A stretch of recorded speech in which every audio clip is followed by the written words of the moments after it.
राष्ट्रको शान हाम्रो किसान, जय कृषि जय किसान। नमस्कार, हाम्रो किसान टेलिभिजनको विशेष कार्यक्रम कृषि बहसमा यहाँहरूलाई हार्दिक स्वागत छ। म पवन श्रेष्ठ। दर्शकबिन, 2-4 दिन अगाडि सामाजिक सञ्जालमा भारत अथवा विदेशबाट आयात गरिएको फूल फ्यालिएको दृश्य एकदमै सामाजिक सञ्जालमा भाइरलको रूपमा फैलिएको थियो र त्यसको केही दिन पश्चात लगत्तै सिडिओ कार्यालयमा त्यो फूल फ्याल्यो भनेर उजुरी र मुद्दाबाजी भयो र हिजो त्यसका विरुद्धमा फ्लोरिकल्चर एसोसिएसन लगायतका विभिन्न सङ्घ संस्थाको पहलमा त्यसका विरुद्ध आन्दोलन भए र एक किसिमको सहमति पनि भएको छ। हामी पनि भन्छौँ नेपाली किसानको उत्पादनलाई सम्मान गर्नुपर्छ, उत्पादनलाई हामी सबैले प्रोत्साहन गर्नुपर्छ र नेपाली उत्पादन नै खपत गर्नुपर्छ। तर सामाजिक सञ्जालमा जुन किसिमले पुष्पहरू फ्यालिएको थियो, आखिर त्यो उत्पादन पनि कतै न कतै कुनै अथवा भारतको किसान भए पनि नेपालको किसान भए पनि त्यो उत्पादन कुनै किसानको आखिर मेहनत नै थियो। किन त्यसरी फूल फ्यालियो र उजुरीबाजी लगायत पछिल्लो समय आएर एउटा सहमतिमा त्यो बिन्दु टुङ्गिएको छ। यी सबै घटनाक्रमलाई लिएर आज हामी कुराकानी गर्नेछौँ। हामीसँग कुराकानीको लागि स्टुडियोमा उपस्थित हुनुहुन्छ फ्लोरिकल्चर एसोसिएसन अफ नेपालका अध्यक्ष कुमार कसजु श्रेष्ठज्यू। सर्वप्रथम आजको यस कार्यक्रममा उहाँलाई स्वागत गरौँ। स्वागत छ कार्यक्रम अध्यक्ष यहाँलाई। हजुर, धन्यवाद।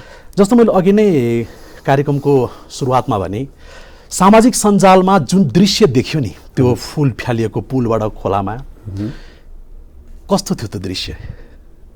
यो चाहिँ अब यस्तो थियो अब कि यो त्यो दृश्य अब देख्नेहरूलाई चाहिँ राम्रो थिएन। तर किसानको आन्दोलन हो, आन्दोलनमा हुने घटनाहरू चाहिँ अब हामीले सोचेको जस्तो हुँदैन। त्यस कारणले गर्दाखेरि चाहिँ फुल फालिनु हुँदैन थियो र दुःखद घटना भयो त्यो। तर चाहिँ अब आन्दोलनले चाहिँ तपाईँको त्यस्ता खालका दुःखद घटनाहरू हामीले देखेका छौँ। यो अब किसानहरूको आन्दोलन हो, अन्य राजनीतिक आन्दोलनमा नि धेरै चाहिँ नसोचेका घटनाहरू चाहिँ घट्छन्। त्यो बाध्यात्मक परिस्थितिमा हामीले हेर्नुपर्छ। यो आन्दोलन फुल फालिनु, फुल त हामीले मन्दिरमा चढाउने हो, मान्छेको खुसीसँग मतलब चाहिँ नि खुसी अभिव्यक्त गर्ने साधन हो। यद्यपि त्यस्तो खालको मतलब चाहिँ नि जुन किसानहरूले जुन खालको चाहिँ नि फालियो त्यो एउटा प्रतिकार हो त्यो। किनभने किसानहरूको फुल चाहिँ नि तपाईँको त्यो आयातित फुल बागमतीमा फालियो, तर किसानको चाहिँ तपाईँको त्यस्ता कति मूल्य अब हिसाबै गरेको छैन हामीले। यति धेरै मूल्यका फुलहरू चाहिँ हामीले धेरै वर्षदेखि फालिरहेको छौँ। त्यो फालिएको त कहिले पनि मिडियाले कभर पनि गरेको छैन र कसैले देखेको पनि छैन। त्यो चाहिँ त्यो हामीले हाम्रो बारीमा फालिएको फुल चाहिँ जोगाउनको लागि, त्यो अब नफाल्नु नपरोस् भन्नको लागि चाहिँ नि हामीले आयात गरेका हाम्रा केही साथीहरूले आयात गरेका फुलहरू चाहिँ नि त्यो आन्दोलनको क्रममा फालिनु पुगेको हो। त्यो निश्चय नै फेरि त्यो राम्रो भन्ने पक्षमा चाहिँ हामी छैन। जस्तो मैले अघि नै भने नेपाली किसानको गरेको उत्पादनहरूलाई हामीले सम्मान गर्नुपर्छ, त्यो उत्पादन हामीले स्थान दिनुपर्छ। मैले अघि नै भनिरहेको छु, फुल फ्यालिनु आफैमा एउटा दुःखद घटना पनि हो। त्यो सामाजिक सञ्जालमा भाइरल भइसके पछाडि हिजो अचानक यहाँकै नेतृत्वमा आन्दोलन पनि भए, र्यालीहरू भयो होइन, प्रशासनलाई ज्ञापन पत्र बुझाउने कामहरू भए। यो सबै घटनाक्रमहरू चाहिँ कसरी विकसित भयो, अलिकति विस्तृतमा जाउँ न। यो किसानको पुष्प किसानहरूको आन्दोलन चाहिँ तपाईँको 2075 को बाहिरबाट आयात भएका फुलको कारणले गर्दाखेरि नेपाली फुलहरू चाहिँ नि बिक्री वितरण भइरहेको छैन र किसानहरूले बिक्री वितरण भए पनि किसानहरूले चाहिँ नि उत्पादन लागतभन्दा धेरै कम सस्तो मूल्यमा चाहिँ बिक्री वितरण गर्नु बाध्य भएको छन्। त्यस कारणले गर्दाखेरि चाहिँ नि आयातलाई व्यवस्थित गर्नुपर्छ भनेर हामीले 2075 को चैत्रमा हामीले के अरे यो बालाजुमा चाहिँ फ्लोरिकल्चर एसोसिएसनको नेतृत्वमा पुष्प व्यवसायीहरूले मार्च पास गर्यो। एउटा दुःख लाग्छ हामीलाई। हरेक कुराहरूको चाहिँ नि मतलब चाहिँ नि हाम्रो मागहरूलाई पुरा गर्नको लागि चाहिँ नि आन्दोलन, तोडफोड, टायर बाल्नुपर्ने, कुटाकुट गर्नुपर्ने, ठोकाठोक गर्नुपर्ने, त्यस्तो खालको चाहिँ नि परिस्थिति चाहिँ तपाईँको हामीले देखिराखेका छौँ।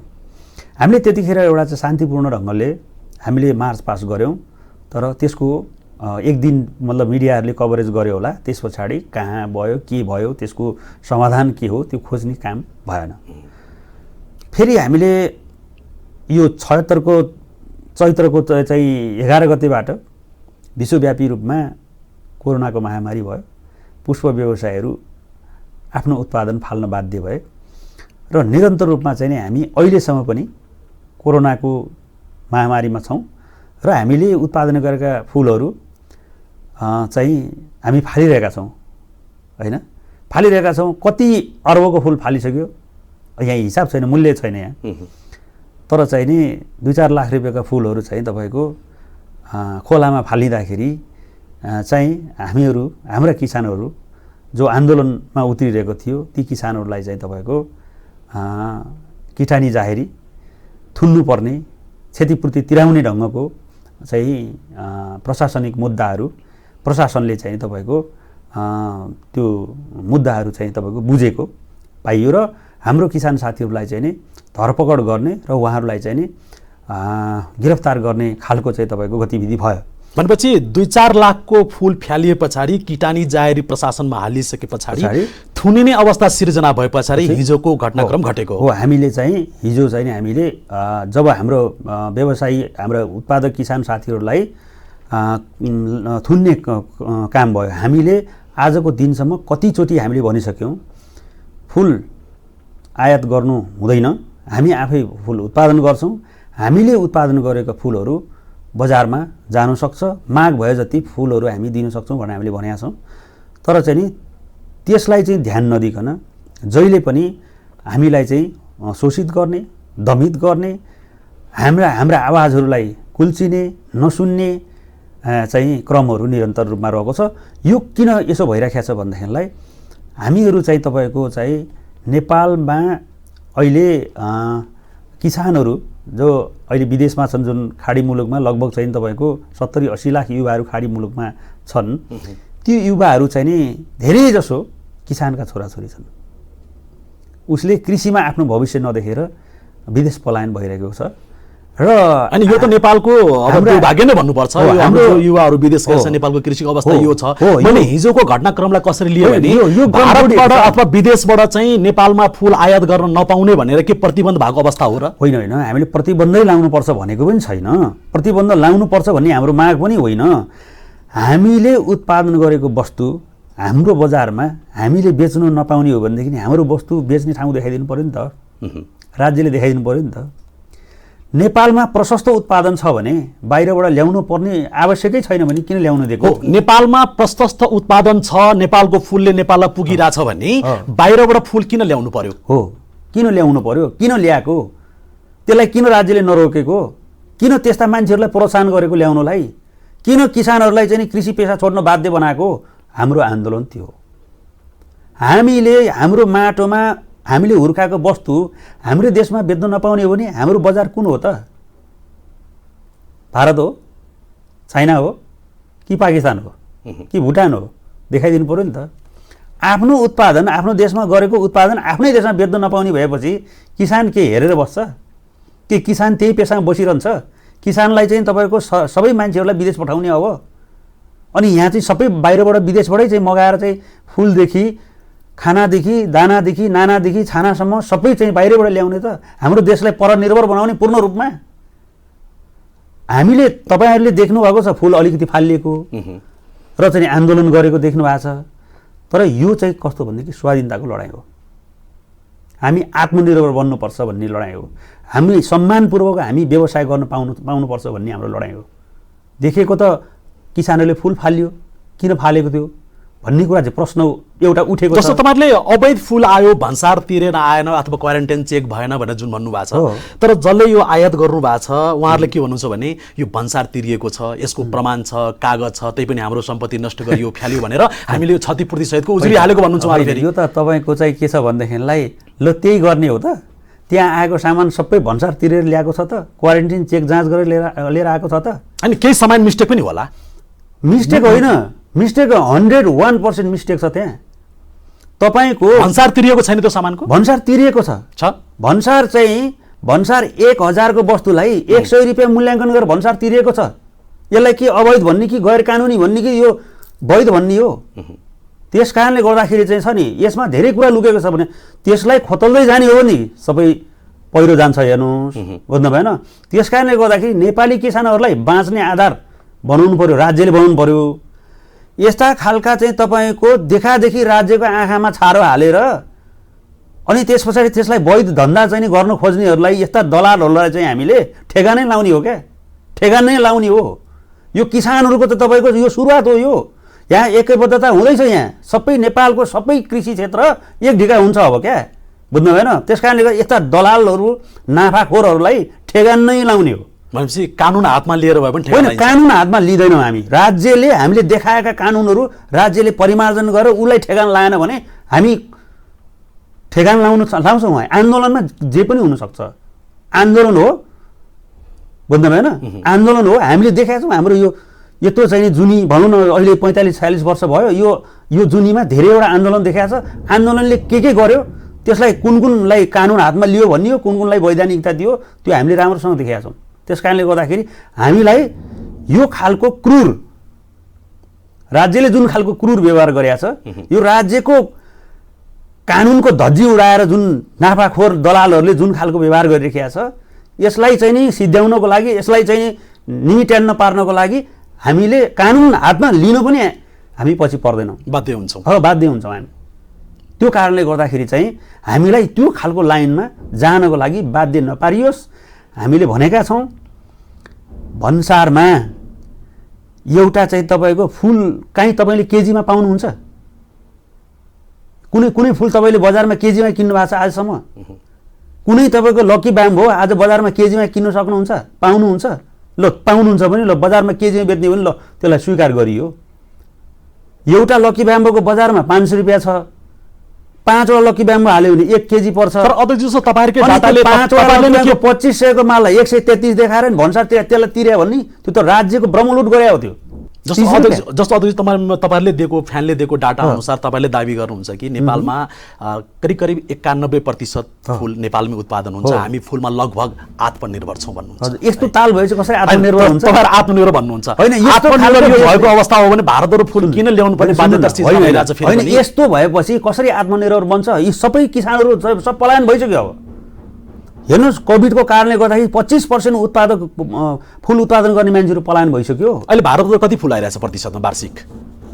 अब प्रतिशतको कुरा गर्ने हो भने त अब कसरी भन्नु? 2500 को माललाई 133 रुपैयाँ देखाउँछन्।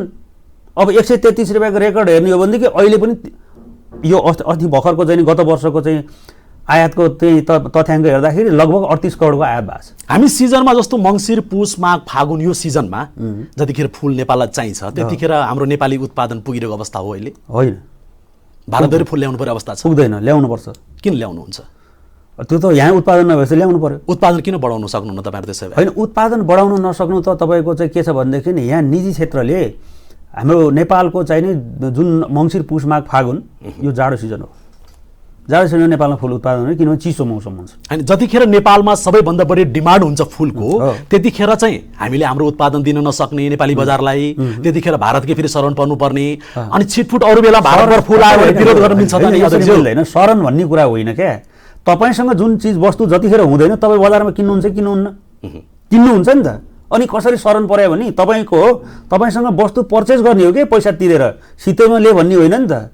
हामीसँग हुँदा तिम्रो चाहिएन भन्ने हो, हामीसँग नहुँदा तिम्रो क्लेउ भन्ने हो क्या। यो व्यवस्था तपाईहरुले नीतिगत रूपमै सरकारसँग लबिङ गरेर यसलाई बोर्डरमा किन रोक्न सक्नुहुन्न? यो त हामी आइसके पछाडी त्यसलाई फ्याल्ने क्षति गराउने आखिर यो त यस्तो छ क्या तपाईको चाहिँ नि हो। मैले अघि सुरुमा भने नि त हामीले हाम्रो चाहिँ तपाईको वस्तु यहाँ हुँदै यस्ता वस्तुहरूलाई ल्याउनु भएन, यसलाई व्यवस्थापन गर्नु पर्यो, नियन्त्रण गर्नु पर्यो, परिणात्मक बन्देज लाउनु पर्यो भन्ने कुरा हो क्या हामीले भन्ने चाहिँ सरकारसँगै भने हो नि त। यो बाटोमा त्यतिकै सुनाएर त हिँडेको छैन हामीले, सरकारले नै भनेका छौँ। सरकारले सुने छैन। अनि सरकारलाई त सबै भन्सार उठाएर चाहिँ देश चलाउनु परेको छ। हेर्नुहोस्, यो देशमा आफ्नो स्वाधीन अर्थतन्त्रको विकास गरेर होइन स्वतन्त्र भएर हामी चाहिँ तपाईँको चाहिँ आत्मनिर्भर भएर देश सञ्चालन गर्ने होइन।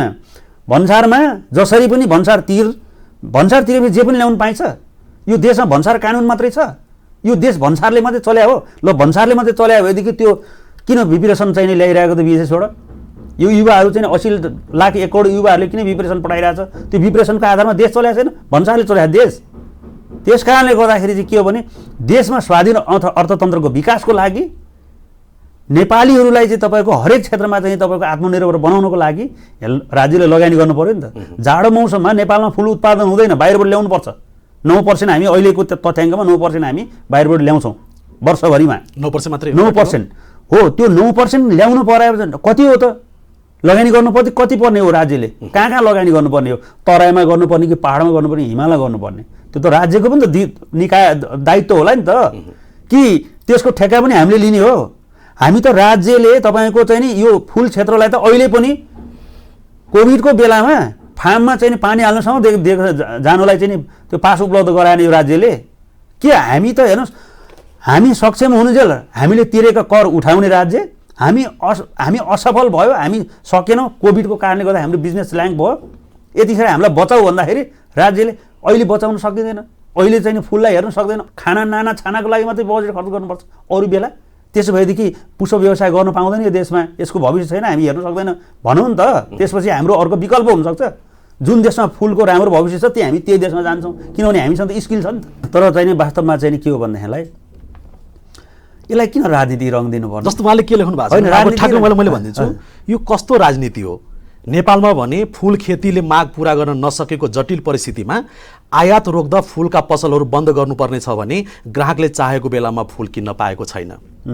अझै पनि नेपाली फुलले बजारको मात्रा पूरा गर्न नसक्दा काठमाडौँमा 70% फुल विदेशबाट आयात हुँदै आएको छ। पहिला उत्पादनतिर लागौँ अनि रोक्नु पर्दैन, नेपाली फुलले बजार आफै लिन्छ। जस्तै ब्रोइलर कुखुराको उत्पादन वृद्धि हुँदा आयात प्राय शून्य भएको छ नि भन्ने भन्नुभएको छ।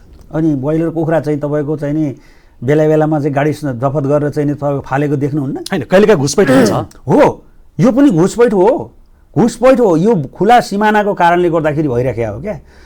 जबसम्म चाहिँ नि हामीले उत्पादन गरेको वस्तु बजारमा बिक्री गर्नको लागि तपाईँ कुनै वस्तु चाहिँ नि तपाईँको चाहिँ नि उत्पादन लागत चाहिँ नि 10 रुपियाँ छ, त बजारमा चाहिँ 12 रुपियाँ त पाउनु पऱ्यो नि त उसले। 10 रुपियाँमा वस्तु 5 रुपियाँ 6 रुपियाँमा बिक्री गर्नु परेपछि कसको कारणले हो? त्यो त हामीसँग छ नि त त्यो कुरो हो। त्यो कारणले गर्दाखेरि चाहिँ हामीले त्यो खालको एउटा रोक्नुपर्ने चाहिँ परिस्थिति हो क्या। खुला बोर्डर छ, आउँछ, सरकारलाई भन्सार तिरेपछि पुग्छ, अरू कानुनको मतलब गर्दैन। सदर गर्ने काम हाम्रो होइन, सदर गर्ने काम तपाईँ पनि होइन होला। त्यस कारणले गर्दाखेरि चाहिँ हामीले सामाजिक सञ्जालमा आएको कुरो यो आएको छ भनेर मैले अध्यक्षज्यू है, मैले भनेको तपाईँ पनि फ्लोरिकल्चर एसोसिएसन नेपालको अध्यक्ष हुनुहुन्छ, यो संस्था खुले कति वर्ष भइसक्यो भन्नुहोस् त? तपाईँले फुलको क्षेत्रमा गरेका प्रयासहरू गर्नुभएको छ, नगरेको भने होइन, तर उपलब्धि के भएको छ अहिलेसम्म? अहिलेसम्म तपाईँको हेर्नुहोस् न, तपाईँले यो दोष राज्यलाई मात्र लाएर मिल्छ? होइन, तपाईँको भूमिका खोइ। सुन्नुहोस्, 2049 मा फ्लोरिकल्चर एसोसिएसन नेपाल बन्दै गर्दाखेरि देशमा फुल किसान कति थिए? जम्मा 13 जना थिए फुल किसान देशभरि। आज फुल किसान कति छन्? 1000 जना फुल किसान छन्, 12 महिना उत्पादन गर्छ। त्यतिखेर कति मान्छेले रोजगारी पाउँथे? जम्मा चाहिँ तपाईँको 21 जना रोजगारी पाउँथे। अहिले कति मान्छेले रोजगारी पाछ? 40,000 मान्छे रोजगारी छन् यसमा, बुझ्नु भएन? त्यतिखेर लगानी कति थिए? 1 करोड 12 लाख रुपियाँ लगानी थियो। आज लगानी कति छ? 7 अर्ब लगानी छ। यो कसले गरे? राज्यले गरे हो। यो तपाईँको भनाइमा राज्यले पुष्प क्षेत्रलाई हेर्दै हेरेन, लगानी गर्दै गरेन भन्ने हो? होइन होइन, लगानी गर्दै गरेन, हेर्दै हेरेन कसले भनेको छ र? हामीले कहाँ त्यसो भनेको छ? राज्यले गर्नुपर्छ, उसको दायित्व हो नि त देशमा रोजगारीको सृजना गर्नुपर्ने। त्यो त राज्यको सधैँ दायित्व हो। होइन, उसको हरेक कृषि क्षेत्रका मान्छे सारा पलायन भइरहेछ, उसलाई चाहिँ विकल्प दिनु पर्दैन? कृषि क्षेत्रको विकल्प दिनु पर्दैन? धान मकै गहुँ, धान मकै गहुँ, धान मकै गहुँ, तरकारी आलु पिँडालु, अरू क्षेत्र छैन कृषिको? हाई भ्यालु क्रप छैन? राज्यले, तपाईँ भनिदिनुहोस्, राज्यले के गरेन, अब गरिदिनु पर्ने के हो यो पुष्प क्षेत्रको व्यवसायको प्रवर्धनको लागि? यो राजनीतिक भन्ने जुन हरेक मान्छेहरूलाई हल्का रूपमा लिइदिन्छ क्या। राजनीतिकरण भने के हो? राजनीतिकरण भने मेरो आन्दोलनमा त्यही कृषि क्षेत्रका मान्छेहरूले मलाई चाहिँ एकैबद्धता जनायो, किन त्यहाँ राजनीतिको उसले नजरले हेर्ने? आज हामी असफल हुनुको कारणै हामी एक ढिका नभएर हो क्या। त्यहाँ एक ढिका भयो कि राजनीति देख्ने, विरोध गर्ने, जसलाई समस्या परेको छ त्यो क्षेत्रका मान्छेहरूले चाहिँ एकताबद्ध भएर एकैबद्धता जनाएर आन्दोलनलाई सफल पार्नुपर्ने कुरामा कसैले समर्थन गर्यो भने राजनीति देखिहाल्नुपर्ने हो र? त्यसो भएदेखि सङ्गठनहरू किन बनाएको त? एकले अर्कालाई समर्थन गर्नको लागि, दमितको आवाजहरूलाई चाहिँ तपाईँ उजागर गर्नको लागि हो नि त, होइन र? अनि त्यो कुरालाई किन राजनीति रङ दिने, किन राजनीतिको दृष्टिकोणले हेर्ने? त्यस कारणले गर्दाखेरि हामीले चाहिँ खुला हुनुपर्छ। हाम्रो विकास चाहिँ कसरी हुन्छ भन्ने कुरा त हामीलाई थाहा छ नि त, होइन? राज्यले के अरे 2069मा त तपाईँको पुष्प प्रवर्धन नीति पास गर्यो, कार्यान्वयन भयो। यदि फ्लोरिकल्चर एसोसिएसन नेपालले जोखिम लिएर कार्यान्वयन नगरे भए, त्यो 4 वर्ष कार्यक्रम नचलाएको भए, 4 वर्षमा लगभग 16 करोडको कार्यक्रम चलायो। राज्यको 10 करोड चाहिँ तपाईँको चाहिँ 10 करोड चाहिँ लगभग 11 करोड चाहिँ तपाईँको चाहिँ लगानी भएको छ, बाँकी व्यवसायीले हालेको छ पैसा, होइन? त्यो फ्लोरिकल्चर एसोसिएसन नेपालले त्यो कार्यक्रम, त्यो पुष्प प्रवर्धन कार्यक्रम यदि नचलाएको भएदेखि त्यो 4 वर्ष 1 रुपियाँ पैसा खर्च हुनेवाला पनि थिएन र पुष्प प्रवर्धन नीति आयो, कागलाई बेल पाएको हर्ष नविस्मात हुनेवाला थियो। तर फ्लोरिकल्चर एसोसिएसन नेपालले जोखिम लिएर चलायो, विवाद पनि भयो, उसलाई चाहिँ नि दोषहरू धेरै लागे र अहिले हामी चलाउँदैनौँ। अब हामीलाई चलायो भने पनि हामी चलाउँदैनौँ, तर त्यो त राज्यको काम हो। अब राज्यले चलाउनुपर्छ, त्यो पुष्प प्रवर्धन नीति कार्यान्वयनमा ल्याउनुपर्छ।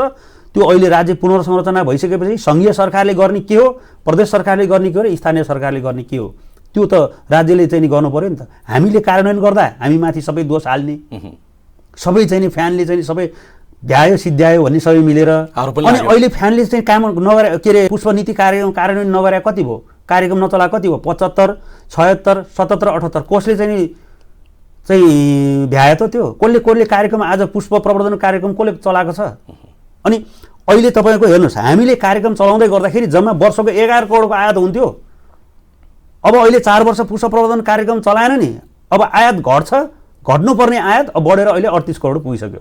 यो हेर्नु पर्दैन? यो तथ्याङ्क हेर्नु पर्दैन? नीति निर्माताहरूले हेर्नु पर्दैन? राजनीतिक कर्मीले हेर्नु पर्दैन? अनि यस्ता विश्लेषण गर्ने विश्लेषकहरूले हेर्नु पर्दैन? हो, त्यस कारणले गर्दाखेरि चाहिँ गरिरहेका मान्छेहरूलाई इन्करेजमेन्ट गर्ने तागत राख्नुपर्छ, हिम्मत राख्नुपर्छ, अनि त्यो भित्र, त्यो मुभमेन्टभित्र सामेल र समाहित हुनुपर्छ, अनि मात्रै त्यो क्षेत्रको विकास हुन्छ। खुट्टा तान्ने, हरेक क्षेत्रमा चाहिँ तपाईँको चाहिँ नि गलत तरिकाले हेर्ने, यो त सम्भव छैन विकास। हो, त्यसै भएर हामी पछाडि परिरहेका छौँ। फेरि पनि हामी यो चिन्तन फेरि पनि हिजो भएको आन्दोलन चाहिँ अहिले हामी सहमतिमा गएका छौँ, एक किसिमको सहमति भएको छ, टुङ्गिएको छ। सहमतिको मुख्य बिन्दु बुन्दाहरू चाहिँ के भएको थियो त्यसमा अन्तिममा? होइन, यो चाहिँ के भयो भनेदेखिलाई, अब हामीले बाहिर जुन खालको आन्दोलनहरू हामीले गऱ्यौँ, होइन, किन आन्दोलन गऱ्यौँ भनेदेखिलाई कृषकको आन्दोलनमा, पुष्प कृषकको आन्दोलनलाई चाहिँ नि आन्दोलन भनेर राज्यले पनि नस्वीकार गरेको, स्वीकार नगरेको, र जो मान्छे पीडित भएको भनिएको छ उहाँहरूले पनि स्वीकार नगरेको, यो चाहिँ व्यक्तिगत चाहिँ नि रिसिभीको कारणले गर्दाखेरि यो हामीलाई चाहिँ हाम्रो सम्पत्तिलाई क्षति गर्यो भन्ने कुरा हो। त्यस्तो भइसके पछाडि चाहिँ हामीले यसलाई चाहिँ नि होइन, यो चाहिँ नि किसानको आन्दोलन हो, यो किसानको आन्दोलनले चाहिँ नि यसलाई क्षति गरेको हो, त्यस कारणले गर्दाखेरि यो क्षति भएको वस्तुलाई चाहिँ हामी क्षतिपूर्ति दिँदैनौँ र किसानहरूले चाहिँ नि गिरफ्तारी पनि दिँदैन। यदि दिन्छ भने सबै किसानलाई गिरफ्तार गर्नु पर्यो, यो 3 जना मान्छेलाई गिरफ्तार गर्नु हुँदैन भन्ने पक्षमा चाहिँ हामीले सिडिओ कार्यालय ललितपुर मार्फत नेपाल सरकारलाई चाहिँ नि हामीले ज्ञापन पत्र दियौँ र चाहिँ नि हामीले आन्दोलन पनि गऱ्यौँ। र त्यसको चाहिँ नि प्रभावस्वरूप राज्यले चाहिँ तपाईँको वार्तामा बोलायो, वार्तामा बोलाइसकेपछि दुवै पक्षलाई राखेर चाहिँ तपाईँको छलफल गरियो। हाम्रो किसानहरूलाई पनि अब आइन्दा यसो गर्दाखेरि राज्यको चाहिँ नि सम्बन्धित निकायसँग सहकार्य गरेर मात्रै यस्तो खालको चाहिँ नि मुभमेन्टहरू गर्नुपर्छ भन्ने कुरा हामीलाई सजग गराइएको छ। र चाहिँ नि आयातकर्ताहरूलाई पनि अब तपाईँहरूले आयात गर्दाखेरि चाहिँ नि किसानहरूको सहमतिमा, आवश्यकताको आधारमा मात्रै आयात गर्ने, त्यसो गर्दाखेरि चाहिँ नि यस्तो खालको चाहिँ तपाईँको मतलब चाहिँ नि अप्रिय घटनाहरू हुँदैन भन्ने कुरामा, यही 2टा बुँदामा मात्रै चाहिँ नि हाम्रो सहमति भएको छ। र अब कसरी चाहिँ तपाईँको आयातलाई व्यवस्थापन गर्ने त, यो मागको आधार भनेको के हो भन्ने कुरा चाहिँ अब हाम्रो चाहिँ नि एसोसिएसन, फ्लोरिकल्चर एसोसिएसन नेपाल, अनि त्यस पछाडि यता चाहिँ नि नर्सरी तथा पुष्प उत्पादक किसान सङ्घ र आयातकर्ताहरूको बिचमा बसेर यो कसरी व्यवस्थित गर्ने भन्ने विषयमा, यो निकट भविष्यमा यसलाई व्यवस्थित गर्ने एउटा चाहिँ तपाईँको प्रोटोकल निर्माण हुन्छ। त्यो प्रोटोकलको आधारमा चाहिँ अब भोलिका दिनहरूमा यस्ता घटनाहरू नघटाइने हामी पनि जिम्मेवार, देशको जिम्मेवार नागरिक हौँ र चाहिँ नि देशको एउटा चाहिँ मतलब सिडिओ कार्यालयमा हामी चाहिँ सामाजिक संस्थाको रूपमा हामीले चाहिँ दर्ता भएर काम गरिरहेका छौँ। यसमा चाहिँ सबै विचार, सबै चाहिँ नि आस्था बोकेका मान्छेहरू फ्लोरिकल्चर एसोसिएसनभित्र हुनुहुन्छ, उहाँहरूले चाहिँ नेतृत्व गर्ने हो र अविच्छिन्न उत्तराधिकारीवाला संस्था हो। त्यस कारणले गर्दाखेरि संस्थाको भविष्य, संस्थाको भाग्यको निर्माता पनि हामी हौँ र इन्डस्ट्रीको विकास गर्ने चाहिँ तपाईँको चाहिँ नि व्यक्तिहरू पनि हामी नै हौँ।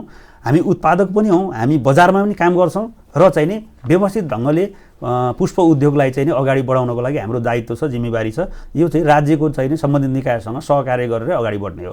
हस्त अध्यक्षज्यू, आज यहाँले समय दिनुभयो, यहाँलाई धेरै धेरै धन्यवाद। हामी पनि आशा गरौँ हिजो जुन किसिमको सहमति भएको छ, नेपाली किसानलाई हामीले बचाउनुपर्छ, एक किसिमको आन्दोलन भयो, मुभमेन्ट भयो, त्यसमा विभिन्न गतिविधिहरू आउँछन्, स्वाभाविक पनि हो। यसलाई सबैजनाको सहमतिमा फेरि पनि नेपाली किसान उत्पादनलाई हामीले बढावा दिनुपर्छ, यसलाई अगाडि बढाउनुपर्छ। समय दिनुभयो, यहाँलाई धेरै धेरै धन्यवाद। यहाँलाई धन्यवाद दिन चाहन्छु कि नेपाली किसानहरूको चाहिँ जुन पुष्प किसानहरूको समस्या थियो, समस्या समाधान गर्ने पक्षमा अब मिडियाकर्मीहरूको ठुलो चाहिँ नि मतलब चाहिँ नि योगदान रहेको छ। त्यस कारणले गर्दाखेरि चाहिँ नि यो यस्तो समयमा पनि यहाँले जुन खालको चाहिँ नि अवसर दिनुभयो, हाम्रो वास्तविकता के थियो भन्ने कुरा नि चाहिँ तपाईँले राख्ने अवसर दिनुभयो। र सम्पूर्ण म नेपालको किसानलाई मात्रै भन्दिनँ, सम्पूर्ण विश्वको किसानलाई र कृषि उत्पादनलाई हामी सम्मान गर्छौँ र सम्पूर्ण नेपाली पुष्प किसानको तर्फबाट यहाँको टेलिभिजनलाई म र यहाँलाई हार्दिक धन्यवाद दिन चाहन्छु। हस्त धन्यवाद। दर्शकबिन, आजको हाम्रो निर्धारित समय यही सकिन्छ। हामी फेरि पनि नयाँ विषयवस्तुमा केन्द्रित रहेर कुराकानी गरिनेछौँ। आजलाई भने म पवन श्रेष्ठलाई बिदा दिनुहोस्। नमस्कार।